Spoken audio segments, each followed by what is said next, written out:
Do you ever wonder why reverse mortgages have such a bad reputation? What is it that's so wrong with reverse mortgages that makes people have so many negative stories and so many negative thoughts and feelings about reverse mortgages? I've been doing this for almost 3 years, and I've been working really hard to try and understand this. In today's video, we're going to talk about everything wrong with reverse mortgages. As always, remember to check with your family and a licensed financial professional before you make this or any other major financial decision. Now sit back and get ready to learn the truth about reverse.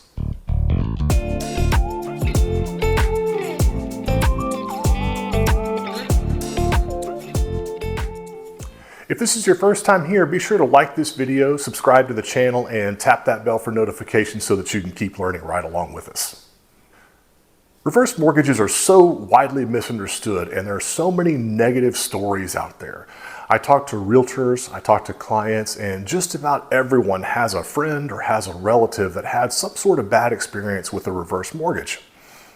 And I talk all the time on this channel about how the home equity conversion mortgage was created from the ground up to help seniors age in place. So the modern reverse mortgage typically just doesn't fit with all these negative experiences that I've heard, and it's taken me a long time to figure out why. A few weeks ago, I had the pleasure of being a guest at the Age of Central Texas Senior Conference in Pflugerville. I participated in a panel conversation about the practical realities of aging in place. I was joined by my good friend and business partner Amanda Shamsey from Traditions Downsizing and Senior Moves. We had someone who was a home organization specialist, and we had someone who focused on senior remodeling for aging in place. And so we each brought our own brand of expertise, and it was an open Q&A forum. And in this forum, lots of people asked questions about reverse mortgages. It was actually a very lively conversation until the very end. At the very end, this gentleman in the back raised his hand, and he proceeded to tell me a story. He said, "My sister got one of these, and she didn't need it. And she got it because someone called her and told her that she needed it. And so she did it even though we, the family, didn't want her to do it, and we thought it was a bad idea. And she wound up spending all the money, and then when she passed away, the lender pounced on the home." And he used this word pounced very specifically, and he was very upset. It was very real, very visceral moment.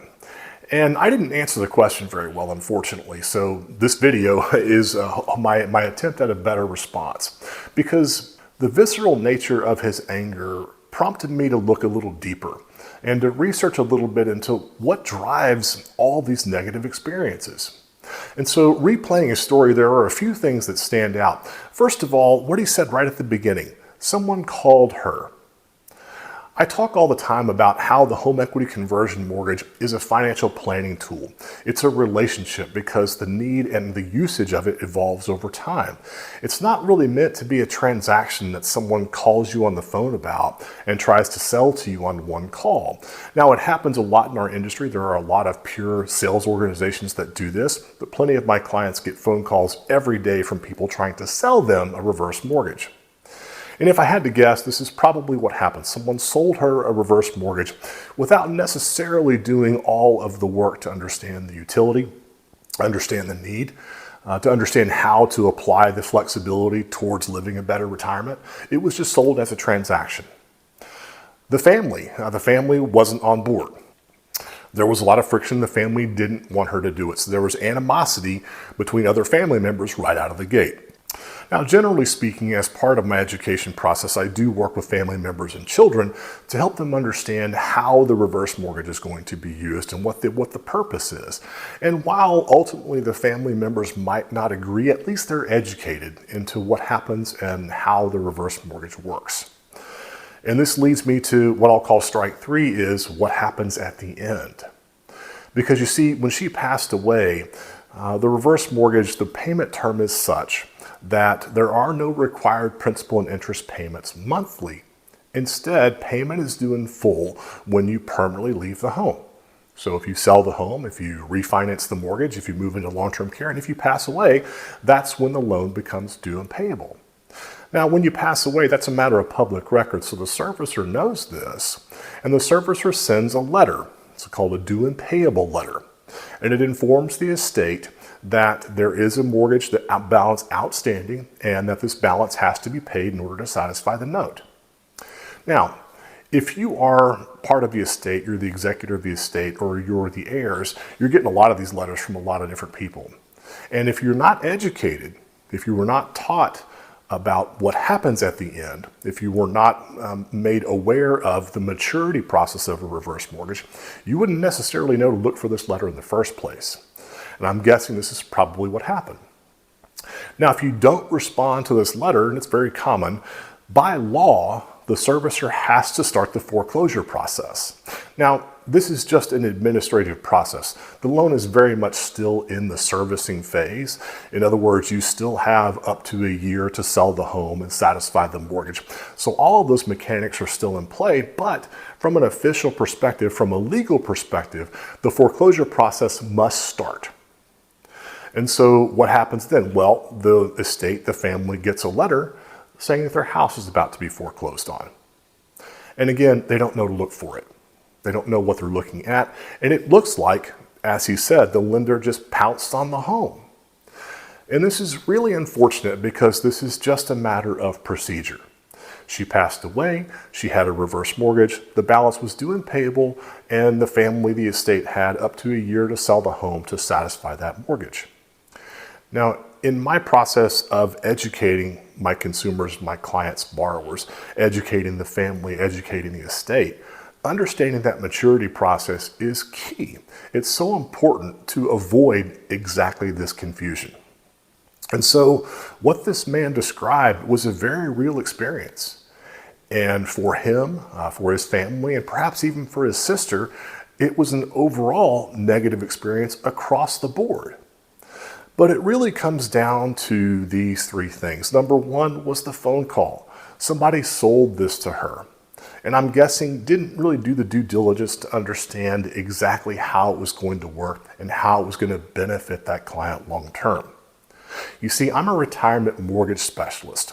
And what this means is it's my job to help you reposition equity throughout each phase of your retirement. As you age in place, as you decide to downsize, and the answer isn't always reverse mortgage. The home equity conversion mortgage is a tool. It's a financial planning tool. And the need for that tool and the usage of that tool evolves as you evolve through retirement.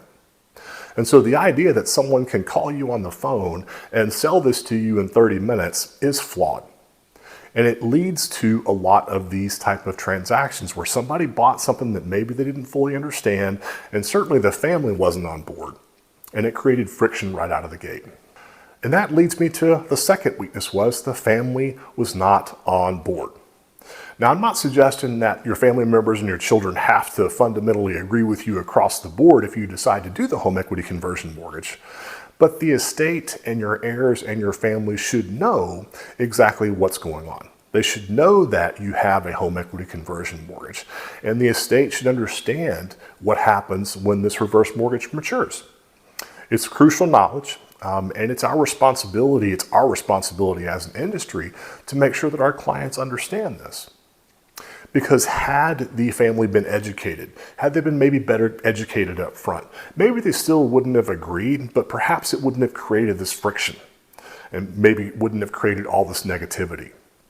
So that leads to the third problem, the third fundamental problem, and this is core because almost everyone has some sort of negative story where you hear some version of the lender jumped in and seized the home, or the lender foreclosed on the home, or the bank gets the home in the end. And actually, this is not rooted in reality. However, after doing the research, I understand the confusion. Because if you receive that due and payable letter, and maybe you've got a stack of other letters because you're trying to settle an estate, and you don't see that, and the next notice that you get is a foreclosure notice that comes from your lender, that looks very serious. That is a serious escalation, especially if you don't know what you're looking at. We need to better educate our clients. We need to better educate our families. This is one of the reasons I always say, talk to your family. Make sure your family understands what you're doing. Make sure you're working with a licensed financial professional because this is a financial planning tool. And I'm a retirement mortgage specialist. This means I can help you with home equity, but I'm not a fiduciary. I'm not a financial advisor. I partner with financial advisors on a regular basis to help them understand how to deploy equity, but ultimately it's up to that fiduciary to understand how to best put that information in play. So, sir, I didn't catch your name. It was such a wonderful conference, and I'm really sorry that I didn't answer the question in this fashion when you asked it. But know that it drove me to do a lot of research and a lot of soul searching to understand exactly where this negative sentiment comes from. And now I do, because you were telling the truth. Your experience was very real and it was very negative. And I think we have an opportunity as an industry to help solve this through better education and a more strategic application of the home equity conversion mortgage.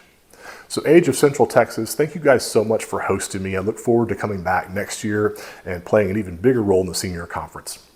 So I hope his story helps you understand where a lot of this negative energy about reverse mortgages comes from, but also what we can do as an industry and what I can do as a professional to help people understand the real truth. Until next time, keep on learning the truth about reverse.